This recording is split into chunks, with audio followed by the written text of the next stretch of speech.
अस्सलाम वालेकुम। I start with the name of अल्लाहु रहमान एंड रहीम। आज की वीडियो में बेसिक रिसर्च और अप्लाइड रिसर्च का एक ब्रीफ कंपैरिजन करते हैं। Applied research is about finding a solution of a problem और issue affecting the group, society और ऑर्गेनाइजेशन। अप्लाइड रिसर्च वो रिसर्च होती है जो किसी रियल लाइफ प्रॉब्लम की सॉल्यूशन के लिए की जाती है। कोई एक ऐसा प्रॉब्लम जिसका सामना किसी ऑर्गेनाइजेशन को, किसी सोसाइटी को या किसी ग्रुप को, उस प्रॉब्लम के सॉल्यूशन के लिए जो रिसर्च की जाती है वो कहलाती है अप्लाइड या एक्शन रिसर्च। ये वो रिसर्च होती है जिसे अप्लाई किया जाता है। ये वो रिसर्च होती है जिसके बेस पे कुछ एक्शन लिए जाती हैं, इसलिए इसे अप्लाइड रिसर्च और एक्शन रिसर्च का नाम दिया जाता है। For example, how to minimising product time, cost of product, how to deal with global warming. For example, एक कंपनी है जो कि एक पार्टिकुलर प्रोडक्ट बनाती है। इस प्रोडक्ट की प्रोडक्शन टाइम वो भी ज़्यादा है और इसकी प्रोडक्शन की कॉस्ट भी ज़्यादा है। अब ये कंपनी के लिए एक प्रॉब्लम है। इस प्रॉब्लम की सॉल्यूशन के लिए जो रिसर्च की जाती है कि किस तरह प्रोडक्शन की टाइम को कम की जाए और प्रोडक्शन की कॉस्ट को कम की जाए, और ये जो रिसर्च होगी ये कहलाएगी अप्लाइड या एक्शन रिसर्च। इस तरह ग्लोबल वार्मिंग है, ये आज के दौर में एक बड़ा मसला है जिसको बहुत सारे कंट्री फेस कर रहे हैं। अब ग्लोबल वार्मिंग से क्या होता है, बहुत सारी ऐसी कंट्री हैं जहां बारिशें हो रही हैं, इसकी वजह से फ्लड्स आ रहे हैं, और कुछ ऐसे कंट्री हैं जहां पे बहुत ज़्यादा गर्मी होती है, कुछ ऐसे कंट्री हैं जहां पे सर्दी ज़्यादा होती है। तो ये क्लाइमेट चेंज आ रही है।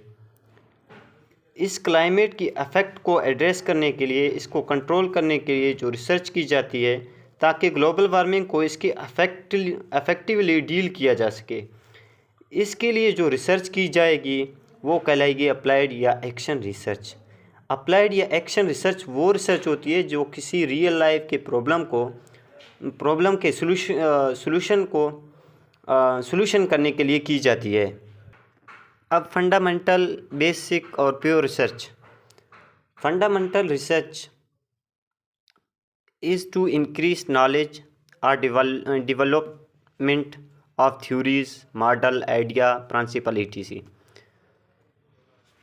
फंडामेंटल रिसर्च वो रिसर्च होती है जो कि नॉलेज को इन्हेंस करने के लिए, नॉलेज को इम्प्रूव करने के लिए, अंडरस्टैंडिंग डेवलपमेंट करने के लिए, आइडियाज़ को क्रिएट करने के लिए की जाती है।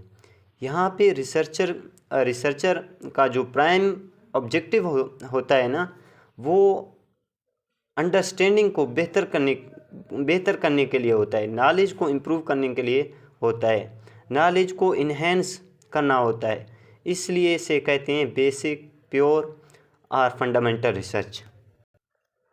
Gathering knowledge for the sake of knowledge. Knowledge इकट्ठा किया जाता है, वो बेसिकली रिसर्चर अपने नॉलेज को इम्प्रूव करने के लिए करता है। ये जो फंडामेंटल रिसर्च होती है ना, ये किसी प्रैक्टिकल प्रॉब्लम का इमीडिएटली सॉल्यूशन नहीं देती। मतलब कि जो फंडामेंटल रिसर्च की जाती है ना, यहाँ पे रिसर्चर की तो अपनी तो अंडरस्टैंडिंग बेहतर हो जाती है, उसके पास नया आइडिया आ जाता है।